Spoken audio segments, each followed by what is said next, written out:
Boy, do I love the build engine. It's such an iconic piece of 90s shooter history. This bad boy powered some of the goats of 90s shooters. Who can forget the iconic Duke 3D, Blood, Shadow Warrior? Even today, we got some new bangers like Ion Fury. And then there's the, not so greats over there in the pile. Yeah, those ones. Anyways, I'm not here to talk about the specifics or the underhood workings of this engine. There are other videos on this site that does a way better job about talking about that topic. What I'm here to talk about is the very first commercially released build engine game. One that even predates the likes of Tekwar and Witchhaven. A little weird obscure game known as Rockin' Shaolin, Legend of the Seven Paladins.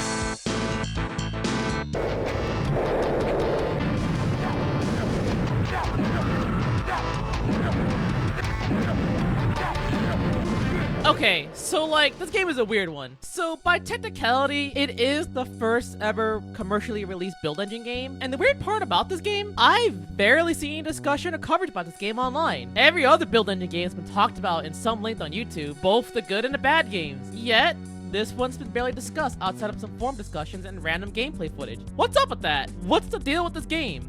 Okay, so there are actually some good reasons why, barely anyone talks about this game and why it's so obscure. Let's start from the beginning. Keeping the build engine history stuff a little brief, Ken Silverman started working on the build engine around March of 1993. He would later go on to get employed at Apogee in August of the same year, in which he would bring his work-in-progress version of the build engine with him to the company. Now, as for Rockin' Shaolin itself, the development history of this game is a little muddled, and we don't really have much information to go on, so we're gonna have to fill in the blanks with speculation here. What little information we have about the game itself is gonna come from an Apogee employee giving a statement about the game, and a quote from Ken Silverman himself, but he's not usually involved in the licensing part of the engine. At some point, probably around late 1993, Ascend Inc., a Hong Kong-based video game company, was in talks with Apogee about licensing the build engine, but for whatever reason, most likely communication issues, the deal just fell apart.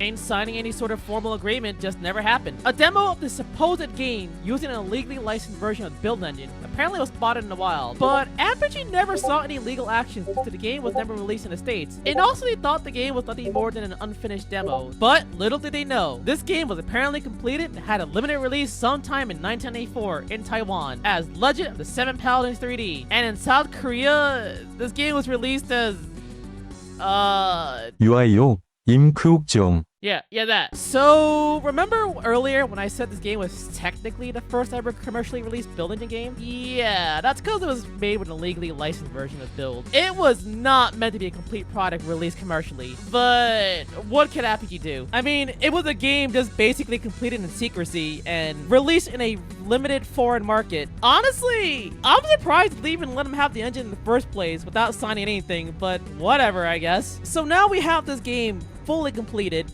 with 32 levels. So yeah, no longer a little tech demo, what Apogee thought it would be. It's an actual full-ass game, developed illegally. So what about the game itself? Is it any good? How's it play? Oh, let's find out together, shall we? Alright, let's check this bad boy out. It is a DOS game, so we're gonna fire up with DOSBox over here. And there it is, the game of the hour. Legend of the Seven Paladins 3D. So you might not notice here, the game is in English. That's because we're using an unofficial English translation. Anyways, this text crawler is taking too long. Let's just skip to the end and just summarize real quick. To quickly sum it up, you were riding a train home, and then suddenly you got isekai to the magical world of, I guess, Rockin' Shaolin, and then stuff happens. Anyways, here we are. This is a build engine game. Definitely feels kind of janky. Are there any options we can play with? No options, but we got a show ads button. I guess these are other games that this company makes? Yeah, maybe the DOS version is not the way we want to do this. And there's another good reason I'll explain later. But let me show you a very curious thing when you quit the game though.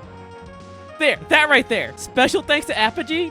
Yeah, okay. Special thanks for the engine, sucker. Source port's gonna be definitely the way to go with this game. Specifically Build GDX, which adds a lot more quality of life for our playthrough. This game does a really interesting thing when you hit new game. It just drops you in front of this building. I think it's an old train station or something. When you go outside, there's some weird things to look at. Not sure what I'm looking at here, but over here, This looks to be some sort of advertisement for other games that this company makes, I think. And if you look around and go downstairs over here, hey, look, it's that train from the story. Here, you want to board the magical isekai train, and I guess this is where your adventure begins. Anyways, when you get off the next stop, you kind of wind up in some sort of Dynasty era looking building. Oh, and if you turn around, the train's gone, by the way. You look around this weird room. Hey, look, a watch ads room. In case you want to watch ads again. Then you have the operation guide room over here. Even though it says operation guide, it doesn't really explain anything to you. It just shows you a bunch of items you can find in the game, and that's really about it. Here's a sound option room in case you need it, but you can always hit escape and just adjust them from there anyway. And if you walk into the new game door, this is where your adventure truly begins. Anyways, here they are, the 7 paladins of this game. You can pick one and play as one.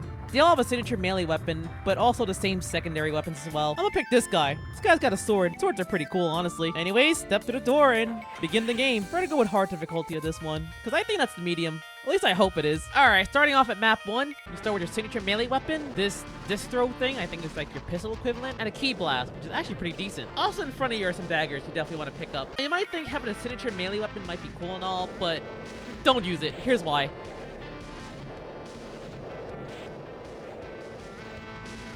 Anyways, turning into this room here, you'll encounter the first few enemies. Let's go over them real quick. I'll be measuring their health and how many stone discs it takes to kill them. Starting off, we got the blue guy. He's the least threatening of the bunch. He's melee only and takes only 2 discs to kill. Next up is his slightly beefier brother, the green guy. Very similar, but otherwise, he just only shoots projectiles and has more health. Oh yeah, wanna know the other reason why the DOS version's rough? Here you go.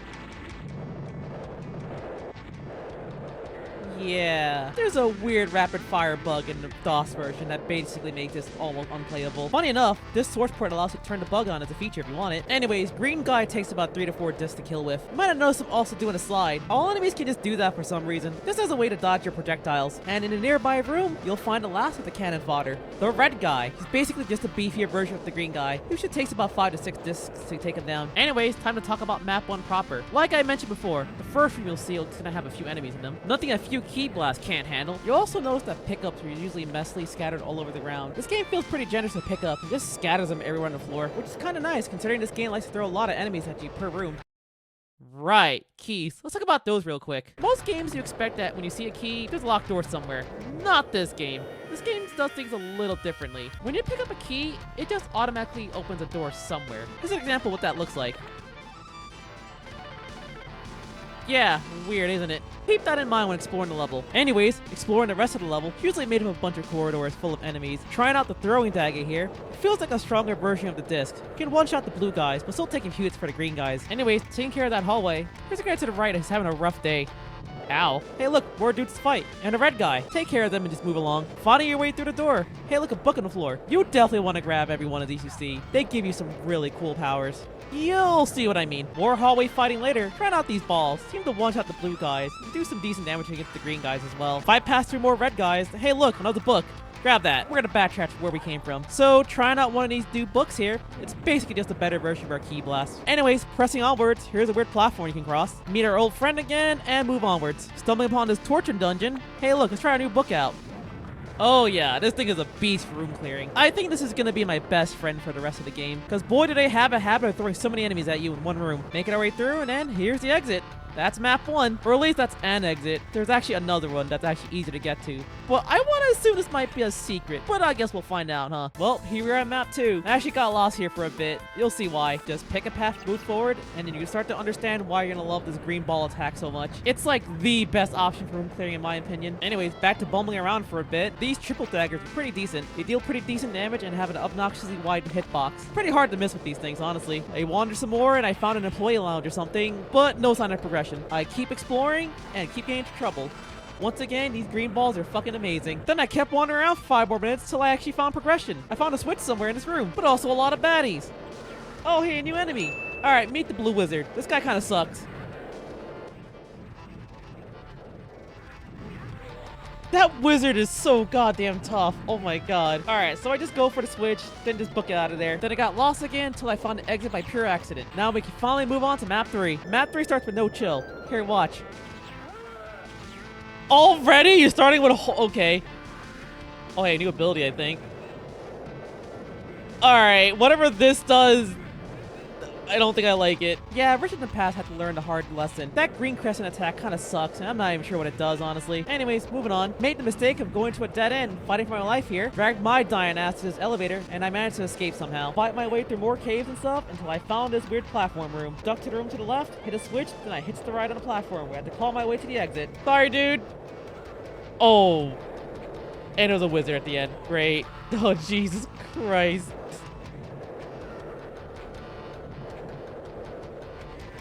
Let's fight through the pain. Let's get the fuck out of here. Holy shit. Now, I don't like the looks of this one. This looks like trouble. All right, map 3 is a very weird maze, and also it's got a lot of close quarters. Those green balls are not gonna save you here. Fortunately, this map is very short. Also, I figured out you can actually jump over these guys. Oh, well, that helps. Holy shit. You can't just be doing this, game. You can't just... So, I just kind of spent my time running and jumping, almost dying, but I found a switch that probably leads somewhere. Do some more exploring, and... Oh, here's Yellow Guy. So, Yellow Guy here is pretty dangerous. Not only tanky, but his projectiles fucking hurt. So I just ran away. Didn't bother with them, honestly. By pure luck, I found a teleporter and the exit. But not before taking that gold armor for a health bonus. Okay. I'm getting out of here. So map 5 starts with violence. Started with no chill already, alright. Wanted to test this new spell, but it seems like a very lackluster spread shot thing.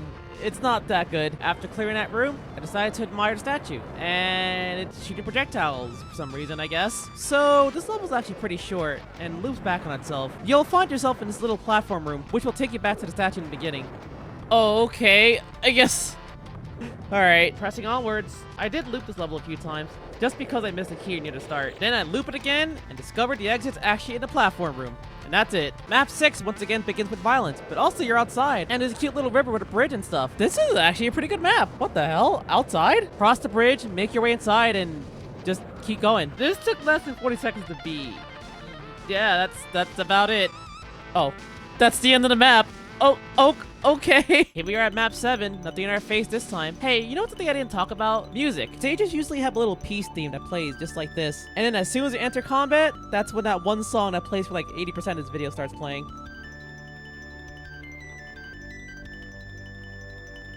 So, moving on, I choose violence and test out a new spell. This one fucking sucked. It's probably a slope issue, but what the hell? This one's also one of those maps I have found myself looping around and actually killing everything eventually. I was stumped until I discovered the stupid puzzle in this level. So I genuinely thought I was going crazy and I kept hearing things. Something ain't right. So I muted my music and then I noticed touching this fire seems to cause something to happen somewhere else. So I go to investigate and there's the goddamn key. Oh, okay. That was the solution, is the fire? It has to be that one line dev over there.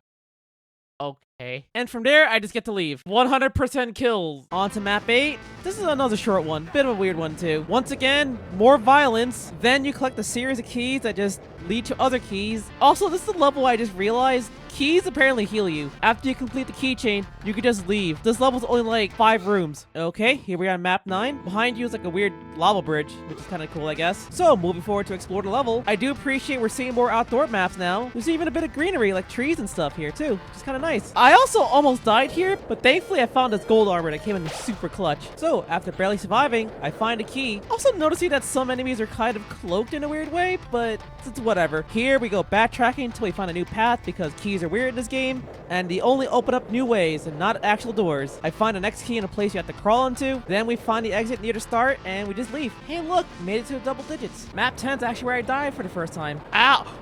Oh, our first death. Wow. I wish the source port did death like the DOS version did, where like for some reason the Ascend Inc. logo just flashes at you and laughs at you. It's like the devs are laughing at you for your own skill issue. So carrying on, another outdoor map, and I found something really weird. What? Whoa! Hello? Wait, what? Yeah, there's just a giant version of the red guy. He doesn't seem that much different either, except for being giant. They die in about the same amount of hits, so moving on, I guess. Continue to scurry around, find a key behind the yellow guy, go back near the start, there's a switch here, and then the level exit just opens up nearby, and that's it. Map 11 is just one giant outdoor room. It's sort of like a weird version of Dead Simple from Doom. You just run around, grab the keys, and that's it. Beat this one in less than a minute. Moving on. Starting off with map 12, there's a Spectre guy here. He's like a Spectre version of the green guy, I think. Anyways, I don't fucking want to talk about this map. Fuck this map. Fuck this map. Fuck you. Fuck this map. This boiled down to about 12 minutes of me wandering around the map. and trying to find progression. I died like twice trying to find where to go, and it was driving me mad. I couldn't find a single key, no switches, no like secret fires or anything, just nothing. And then I remembered, when I used to look at the map a few times, I saw a little indent near the start of the map, right? So I go back to the start, where the giant doors are, get in the room, close the door with the awkward hitbox, and... Are you fucking kidding me? Yeah, take the key and just get the fuck out of here. I'm done with this level. I'm just done. Map 13 sees your enemies in prison jail for their crimes. I wandered around behind it, found a teleporter, messed with them a little bit, found a false wall, and that's it. That's the level. That's all. Map 14, another short one. Plays the song for the intro, and... This looks like a test map of some sort, honestly. Wrap around, find a yellow guy convention here. This sucks. But thankfully, the exit's actually right behind him. That's it. Map 15 gets a new change of scenery here. We're in a cave system now. No idea why, because there's not really much of a coherent story going on here. So I'm not sure how to tie this all together, to be honest, but moving on. Doing a bit of cave exploring, some platforming here. Grab the gold armor, because HP number go up is good. Hitch your ride on a rock elevator, and grab the 2 keys nearby. And then do a bit of platforming to see where the next key is. So we go and grab that key, and then the exit wall should be open now. So we just go and find it and leave. Map 16 is another short one. It's just more of the caves. All you gotta do is climb up, grab that key, and just go straight forward. That's really about it. These maps are starting to feel really lazy, honestly. Like, what's going on here? Map 17, we're still not at the caves yet. There's a lot of close quarter fighting, but it's not too dangerous. Just push your way through, get this key, which leads to another key for some reason, I guess. I got a little lost here, but I figured out eventually. You go back to the start, and a little crevice opens up. Grab that key, go back to where you found the 2 keys, the exit will be there. Map 18, we're just still in these caves. A very straightforward shot, just climb up, keep going. Eventually, I find a room with a giant fight pit. Just dive in there, grab that key, start blasting, get the hell out of there. Backtrack a bit to the previous hallway, there should be a room to the left. Grab the keys and the goodies, and just make your way to the exit in the big room. And that's it. Map 19, oh god, we're still in the cave. At least they shake things up with a little step switch in the room. Another small, straightforward level. Blast your way through, there should be a key in the little fire pit thingy. And then I push my way further, you find another key in another fire pit. Backtrack a bit to find another key in the previous room. And then we just backtrack to fire pit 2, and the exit's there. Yay. So are they gonna start trying again with levels or what? Because so far a decent chunk of these are just 1-minute romps, and that's about it. Anyways, moving on, I guess. We're finally free of the goddamn caves. But I think we lost too many brain cells being in the caves from like carbon dioxide or something. Because like, what is happening here? What is with the shadow people? Maybe there's something to those earths we've been picking up all gaming. I don't know. What, you want me to analyze them? Because I didn't do the other ones? Alright, fine. We'll do it. Alright. Shadow Man. Best friends with the Hat Man. It's just the green guy. Like, literally, just the same guy. So, moving on. Anyways, from the start, I turn a corner and I find the exit. Okay, there's gotta be more to the level. Because why would they put the exit, like, right here? Like, what the fuck is happening here? Alright. Let's go on the quest, see what else is here. I will say, kudos for doing things differently here in this level. There's, like, bridges, water, some buildings, kind of like a little town, I guess. Anyways, crossing this bridge, we find a secret wall of sorts with a key in it. This key opens up a building nearby with some steppy pads in them. They open up other stuff. We go back to one of the rivers, and there's a giant fucking wizard over there. Whatever, just grab the key and find a second exit by the river, and I don't know what's even happening anymore. Hey, look, map 21. I don't know what to say about this one. It's like a small clusterfuck maze. Find 2 keys and leave. That's it. Super short and to the point. So, whatever. Map 22... I think this is like a fortress or something? I don't know. As soon as you spawn, there's just 2 keys next to each other. Okay, look around, find a house. There's usually stuff in these things.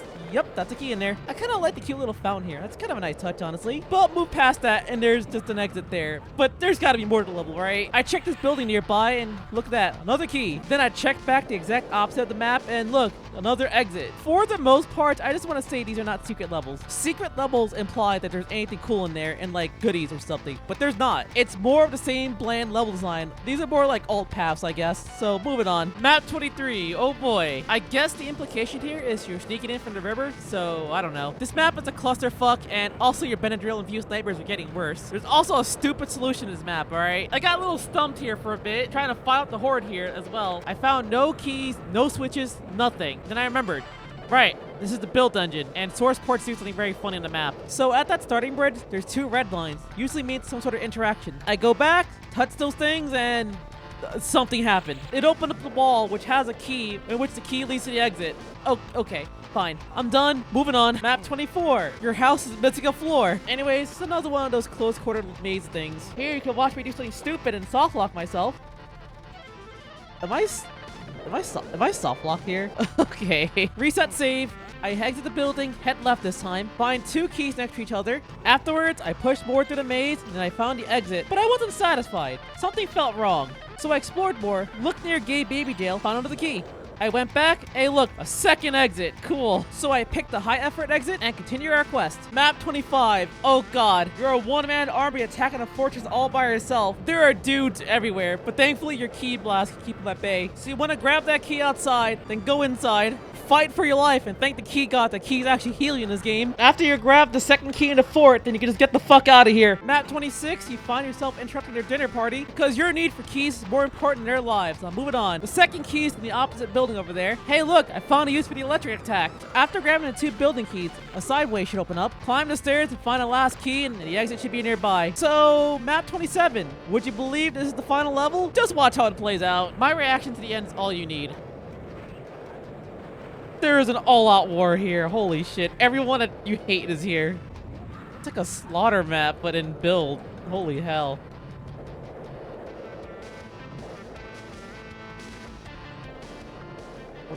What did I just do? There's the exit, I think.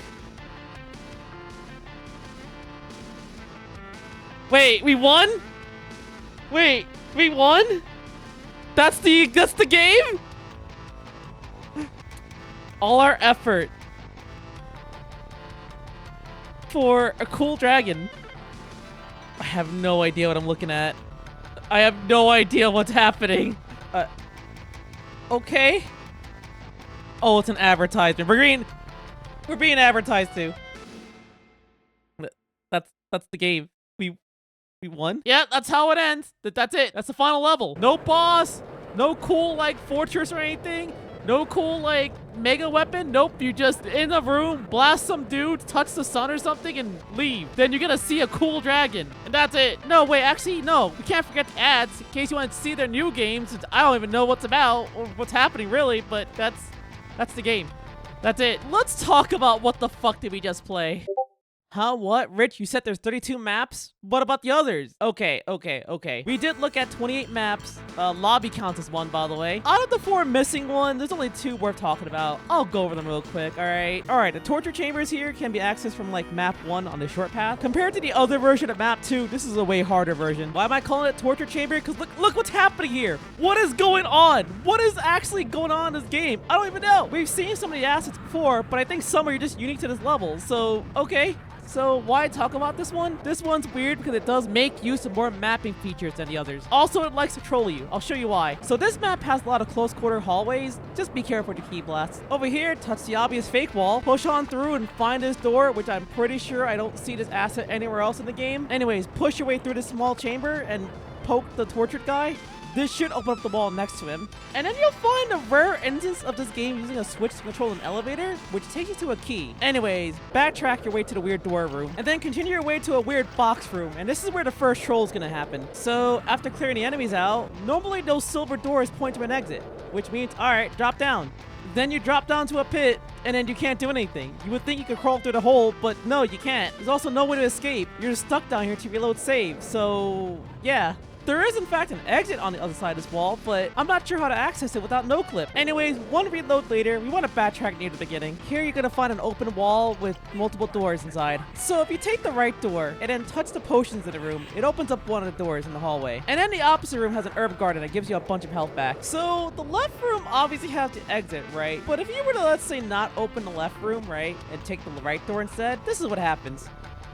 That's right, you just die. Reload, save, and try it again. This one was very weird because you can tell they were experimenting a lot on this map, and also there's a bunch of weird assets that are not used anywhere else, I'm pretty sure. So this makes this map stand out a lot more than the others. All right, moving on. The other map I want to talk about is this one. You're gonna access this from the alternate exit in map 4. This one's also weird because look at it. It's in a nice octagon shape. The map actually has a good color palette, and the way it's laid out seems way more thought out than the other maze maps, so what gives? This one actually legit feels like an actual secret level. The enemy placement seemed fine, and there's also a lot of pickups to help you survive, so cool. This one's actually pretty short and sweet, but actually in a good way. It just feels like they put so much effort into this map and a lot of the early maps Maybe they ran out of ideas and just winged it from there? I'm not sure. Anyways, the other maps I didn't show, you're not missing much. They're just more of the same with the other maps, honestly. I just wanted to highlight these two before we wrap up the video. They just stood out the most to me, honestly. Well, here we are, the end of the road. So, what are my final thoughts after playing this game? Quite honestly, it's not the worst thing in the world. It's not a good game either. We also have to keep in mind that we played this with a source port and not the DOS version. Because remember, the DOS version had a lot more jank and bugs going on for it. The source port just made the game way more playable for me to analyze. So, with that in mind,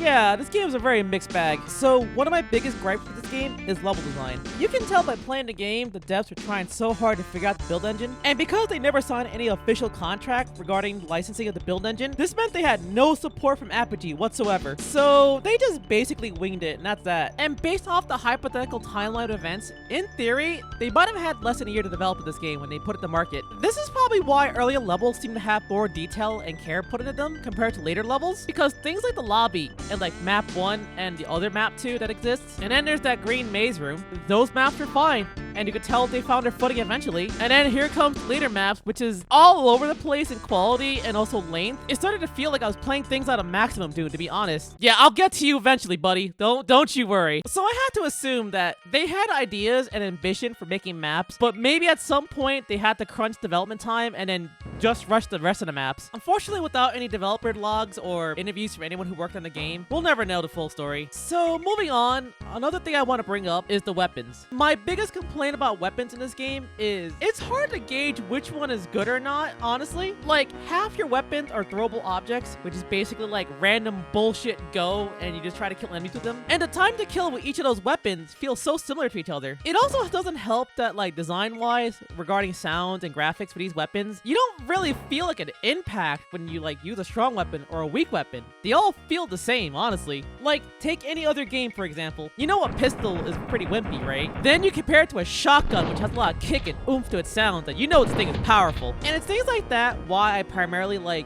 didn't use throwing weapons throughout the playthrough of this game. And also, which is why I used Key Blast, because they felt way stronger, because they are stronger. Especially with how many enemies this game throws at you on average. Yeah, you should use Key Blast. Your single target throwing weapons are not going to help you here. Not to mention, only like 2 or 3 of your Key Blasts are actually useful. The others felt more of a liability. They were also too jank to use in most cases. So for most of the playthrough, I only stuck to like 1 attack, and that's about it, because it was like the best attack in the entire game. And because mana pickups are in abundance, you never have any reason to switch to your throwables, and you just use Key Blasts all game. The only situation where I seem to avoid Key Blasts is probably in tight quarters and mazes, but even then, you can still play around that by backing up a little bit, then blasting, so it's not a big deal. And I feel like if they made mana drops like more rare, then you'd be forced to use your other weapons a lot more. And then you would just use your Key Blast when you really need them, instead of all the time. So moving on, let's talk about the enemies in this game. I mean, I don't have too much to say about the enemies in this game. There isn't too much variety, so it becomes very repetitive to fight them, honestly. Not to mention, they just kind of put enemies randomly everywhere as well, like no thought into their placements at all, except for maybe a few maps. And they try very hard to overwhelm you, but thankfully you have the tools to handle it. Now my next and last thoughts, the music and art in this game.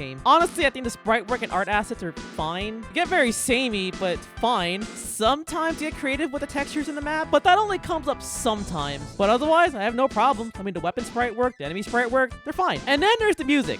I actually like the music, and even though that one song can be stuck in my head for the rest of my goddamn life making this video, I think it's a decent song and it's pretty catchy. And I wish it didn't like play all the time so we can appreciate the other songs in this game, but like, it is what it is. Because the other songs that play during peacetime are actually pretty good too. But you never would know that because you're always in danger every time you play this game. And the only time you'd hear it is if you idle at the start of a map or you kill everything. Thankfully, someone uploaded all the soundtrack on YouTube, so you can always listen to that if you're really curious about it. Anyways, that's really all I have to say about this game. Under a source port, it's just very, very average. And like, the true novelty of this game is that it's the first ever commercially released build engine game, but also it's an illegal build engine game. So it makes it more interesting to dissect, but I wish we had a lot more to go on for the story of this game. So unless by some miracle, some sort of Ascend Inc. employee shows up out of the blue, we'll never know the full story. And that's all I have to say about that. I'm Richie Kupo. Thank you all for watching. If you like what I do, drop me a like and a follow. Also, to be sure to check out my Twitch channel. I stream a lot. And I also happen to play Boom Shooter very frequently. Also, be sure to check out the rest of my channel. Like, hey, here's this crazy video where I let Twitch chat control Windows 98. Or how about I let Twitch chat control Fallout New Vegas? Anyways, that's enough for me. Bye!